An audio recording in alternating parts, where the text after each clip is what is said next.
Yeah, g'day. Hope you're all doing well. Welcome back to another episode of Stringybark podcasting. I believe this is number 18. So thanks for joining me again.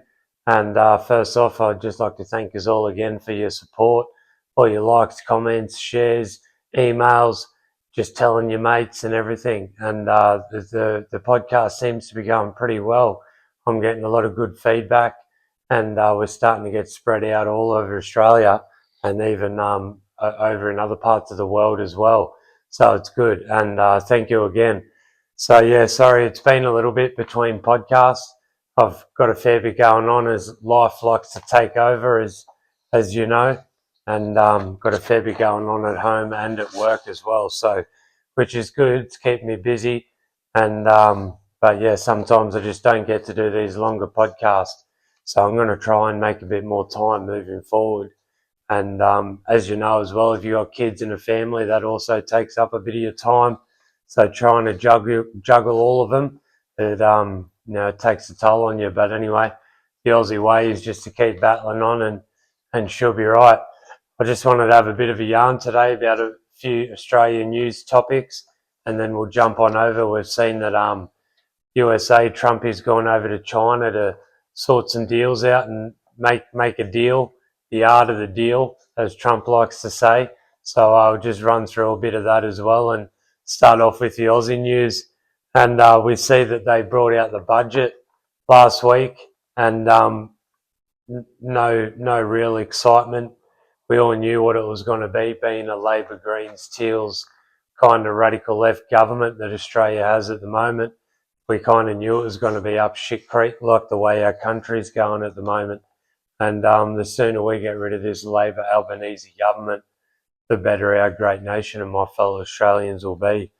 I just wanted to have a quick chat about the housing issue that Australia is seeing at the moment. I didn't hear once the Albanese government really talk about how they're going to fix that issue. They're not building enough houses, nowhere near as many from the numbers that I'm going to tell you in a minute and show you. It's not even making an indent. And I believe a bit of an issue here, or a serious issue, is the mass immigration coming into Australia. Now, from the numbers that I've researched, it's anywhere on average to around 3,000 a day. And we all know from where they're coming from, but you can do your own research, and this is unsustainable. And we're not building the housing, we're not building the infrastructure, upgrading the roads, the schooling, just the shops. Everything's not getting upgraded to house or just look after and cater for the amount of immigrants that are coming into our country at the moment. And this is highly contributing to the housing issue. And if we don't do something about it, then this is only going to get worse. Labor Minister for Housing at the moment, Claire O'Neill, who I believe is a young global leader, WEF, she believes that she is the best government at the moment who is implementing all the right policies for the housing issue. She has the best policies for the last 70 years in Parliament. I highly doubt that, lady. Look at the horrible mess that you've got at the moment with our great country. And I don't believe for 1 second the numbers that you're trying to tell us. I did a little bit of my own research, and these numbers are dismal. And there's a few politicians talking out about it as well. Andrew Bragg, he's even saying it's anywhere only around 10,000 just in the last 2 years. Apparently you have 25,000 that's in development stage, but as for physical houses getting built, it's bloody dismal, and it's not even doing nothing. So just have a look at this video of Claire O'Neill and make up your mind for yourself. How does the Minister for Housing in Australia describe Australia's housing situation? And that's why what's going on in housing distresses me so much, especially as it affects young people.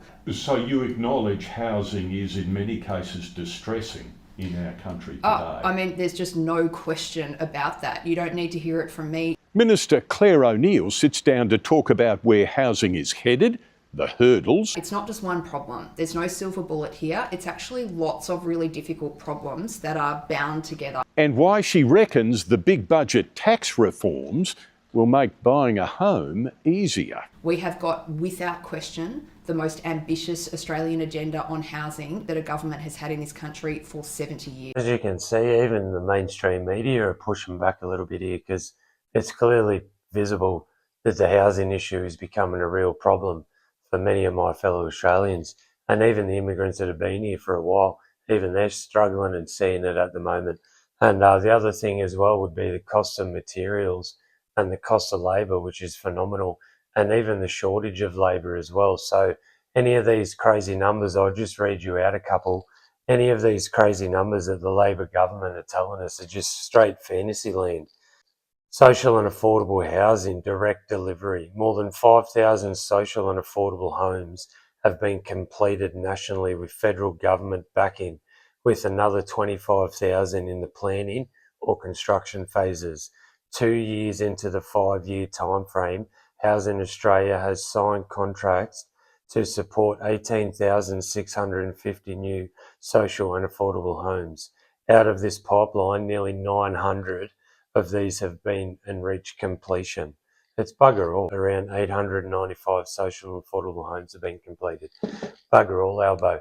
So Andrew Bragg's exactly right with the numbers that you're saying. It's all lies, it's typical. Just a bit of other news in Australia. The government seems to be banning a few organisations and groups at the moment.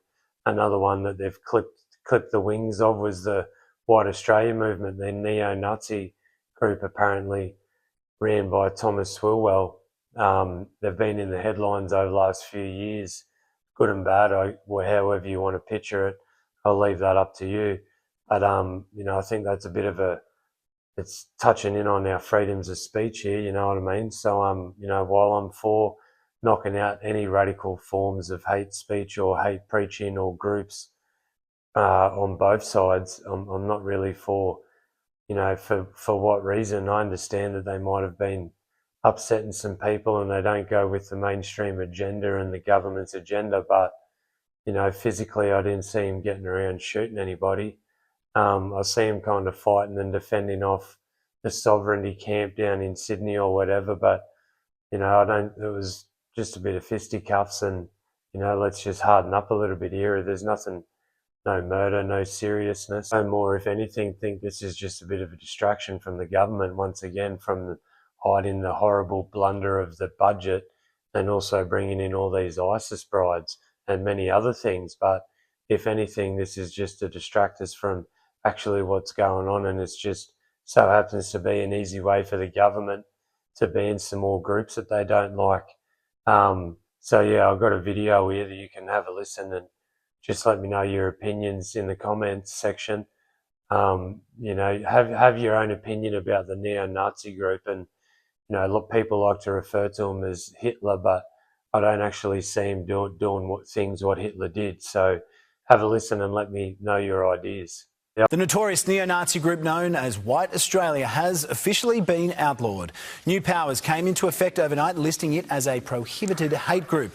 It follows a similar listing for Islamic fundamentalist group Hizb ut-Tahrir back in March. Anyone found to be involved with White Australia risks up to 15 years in jail. I just believe that this impeaches on our freedom of speech a little bit and the values and our democratic ways in Australia.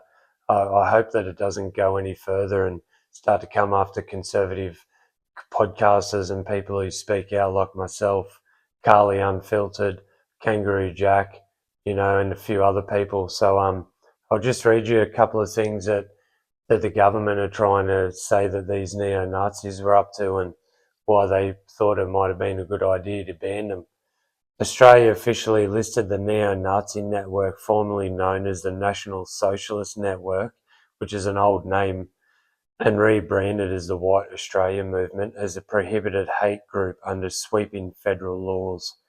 Advocating hate and violence, the group was assessed by the Australian Security Intelligence Organisation, ASIO, to be engaging in behaviour that increases the risk of violence and advocating for hate crimes against Jews, Muslims, Asians and First Nations communities.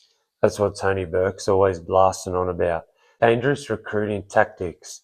Intelligence agencies and advocacy groups warned the network was actively targeting and grooming impressionable young men into violent extremism and white supremacy. Yeah, well, that can be said for any kind of culture, religion or race. But inciting public disorder. The group repeatedly organised intimidating rallies and engaged in targeted disruptions, such as storming Indigenous Camp Sovereignty site in Melbourne. Of course, that's the only example they'll give. Despite attempting to evade impeding legislation by phoenixing and rebranding under different names, authorities confirmed the organisation and its members remained continuously active both online and in physical form. Just a bit of other news that I heard today in Australia was you would not believe who is receiving a statue down in the great state of Victoria. The horrible Dan Andrews. I believe the second worst premier in Australia's history, if not the first. He's towing the line with that lady at the moment in Victoria. She's bloody horrible. But them two together, what a monstrosity. But yeah, $135,000 of our hard-earned tax dollars. And whenever you walk around our parliamentary suit down there, you're going to see that horrible bronze statue of Dan Andrews. Hey, if you statue people who like to go and break and knock down statues and graffiti statues, there's a good one for you. Hey, Dan, not only were you one of the most heavily locked down, most censored states in the world, you made Australia look horrible during that COVID epidemic, mate. That was bloody horrible. And you ran that country into some serious debt, mate. It's going, if they don't fix it now, will take generations to fix. You and the communist movement signed the great state of Victoria up to the Belt and Road, right, mate? And the government, the Liberal Party, ScoMo, had to come in and cancel that agreement like 2 years later. How dare you sign that great state up to the communist, the Belt and Road Takeover initiative the Brits thought that they could pull off? That was one of the worst things that I've ever heard since doing this political stuff, mate, is that you signed the great state of Victoria up to that Belt and Road initiative, where China will go around and do what they want.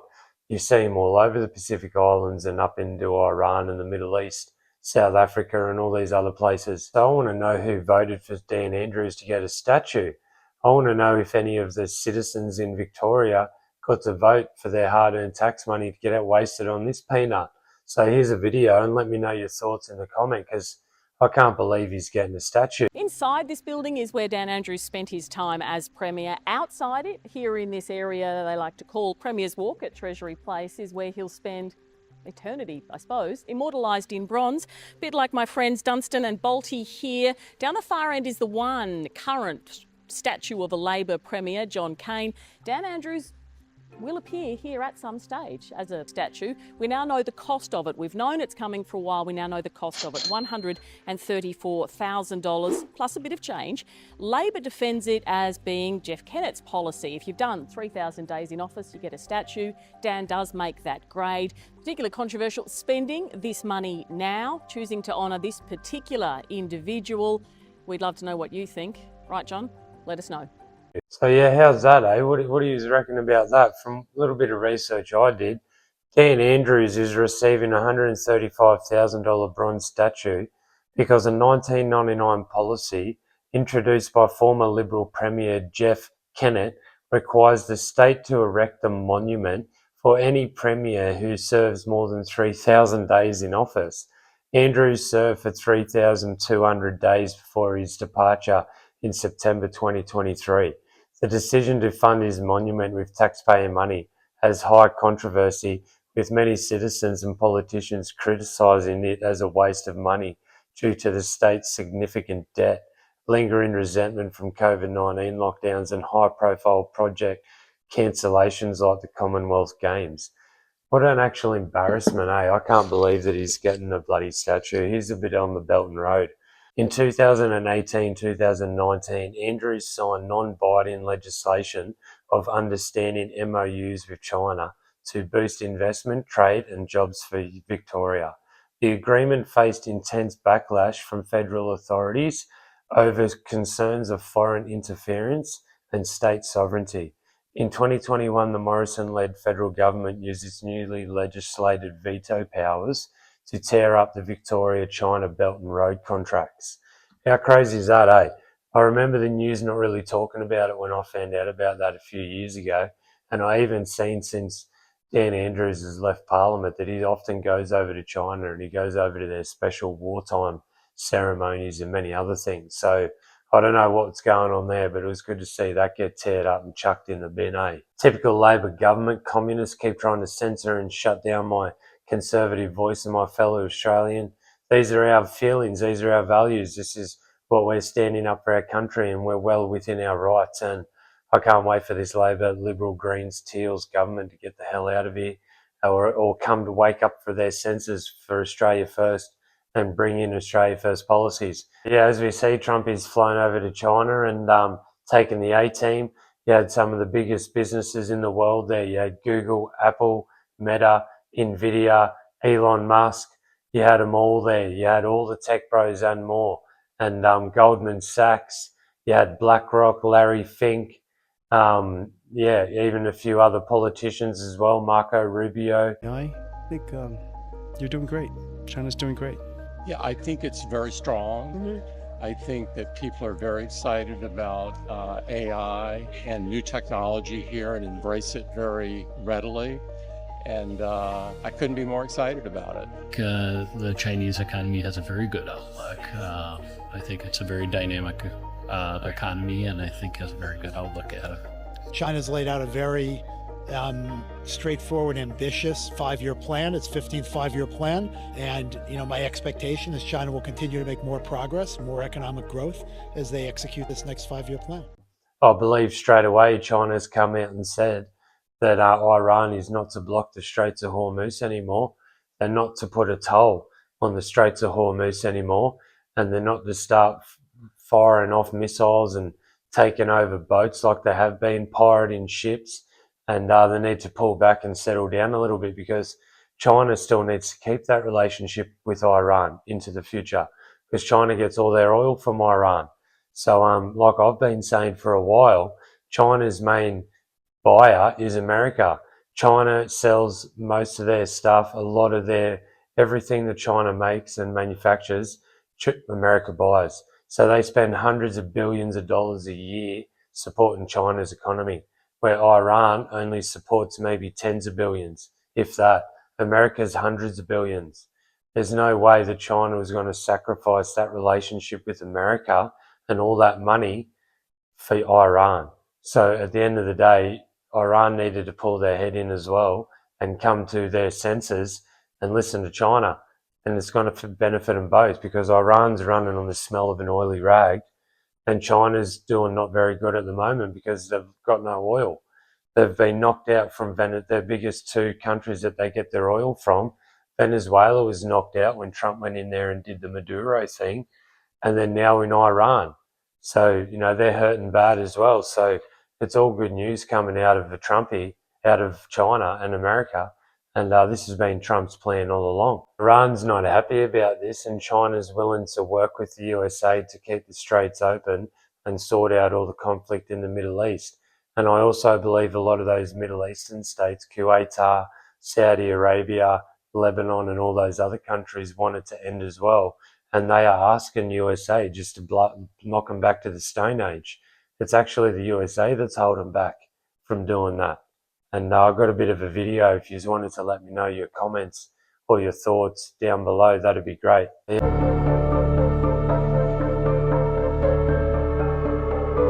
did discuss Iran. We feel very similar to Iran. We want that to end. We don't want them to have a nuclear weapon. We want the straits open.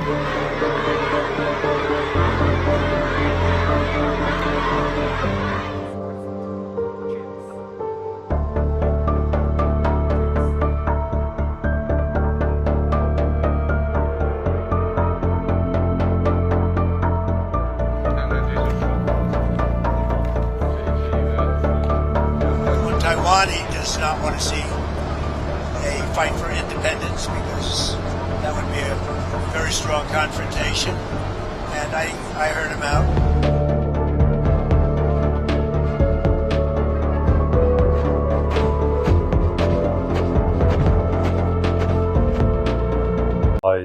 Back to America. He's sorted out Venezuela, he's sorted out Mexico, and now he's sorted out Iran. And the amount of energy, oil, gas, and natural resources that America is now sending out throughout the world, which has also crippled that takeover that I've been telling you about with BRICS. It stopped that because their main source of oil and income and energy was from Mexico, Venezuela, and Iran, and all these other little places that Trump sorted out, which are easy. But these were the main hardest ones, and he's crippled that organisation that, you know, what ones that I'm talking about. I can't talk about it too much because it silences me platforms, but he's crippled those countries and that organisation of BRICS and that world order, whatever. He's crippled them to go back. So Trump is there to tell pretty much China how it's going to be from now on. And China's listening, and they're willing to work with them, and they want to be allies. And I reckon that's the best thing that's needed to happen. And we always wanted USA and China to work together because that's good stability around the world, and it makes US-China meetings in Beijing resulting in recalibration of bilateral relationships. Trade truce consolidation. The meetings solidified a previous agreement that suspended triple-digit US tariffs on Chinese goods and paused Chinese rare earth export constraints. President Trump secured a commitment for China to order 200 Boeing jets and expand agricultural purchases in the USA, with China immediately renewing an export license for over 400 American beef processing plants. Taiwanese red line. President Xi explicitly warned Trump that Taiwan, the most important and sensitive issue in the relationship, and emphasizing that mismanagement could bring the two nations into direct conflict. So on the way back from China, having sorted out the dramas over in Iran, hopefully, and, you know, looking after Western interests and saving America and helping China out as well, and whatever else they did, he's bloody taken out the second in command of the world of the ISIS hiding over in Nigeria. Have a listen to this video and let me know your comments.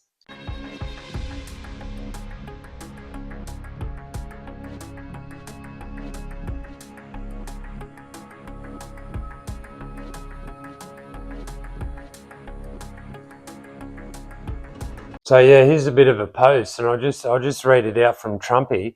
Tonight at my direction, brave American forces and the armed forces of Nigeria flawlessly executed a maliciously planned and very complex mission to eliminate the most active terrorist in the world from the battlefield. Abu Bilal Ali Miniku, second in command of the ISIS globally, thought he could hide in Africa, but little did he know we had sources who kept us informed on what he was doing at all times. He will no longer terrorize the people of Africa or help plan operations to target Americans. With his removal, ISIS global operation is completely diminished. Thank you to the government of Nigeria for your partnership and operation. God bless America, President Donald Trump. Bloody hell. So, you know, it's like, come on, this is why we need to keep him as our ally. This is why Australia's number one partnership and partner should be America, and we need to maintain that. And anyone who's trying to deceive my fellow Australians or any other Westerner that USA, Israel is bad and you're trying to shift public opinion, the game's over now. Stop it. There's no point because it's already done. It was only over there to try and taint this to China and this BRICS and whatever else. I'm not going to get into it, but just stop it, okay? Just stand for our allies. If you're Australia first, you're for Australia first, 100%. Values, ideologies, culture, language, religion, allies, mateship, our past, our ancestors, and what their values and ideas were when they worked and built our great nation and contributed to it. These are what they were. So this is what we like to continue at Stringybark podcasting. All right, so that's just a little bit of a yarn today. Thanks for tuning in, and thanks for the support as always. And if you can share me videos, share me shorts, share me podcasts, that'd be much appreciated. And yeah, hope to talk soon, and you take care. Have a great rest of the weekend, and Stringybark out. Hooroo! Farewell to old England forever. Farewell to my rom-coms as well. Farewell to the well-known Old Bailey, where I used for to cut such a swell. Singing tooralai-ooralai-adity, singing tooralai-ooralai-ay, singing tooralai-ooralai-adity, and we're bound for Botany Bay. There's the captain as is our commander, there's the boatswain and all the ship's crew. There's the first and the second class passengers, knows what we poor convicts go through. Singing tooralai-ooralai-adity, singing tooralai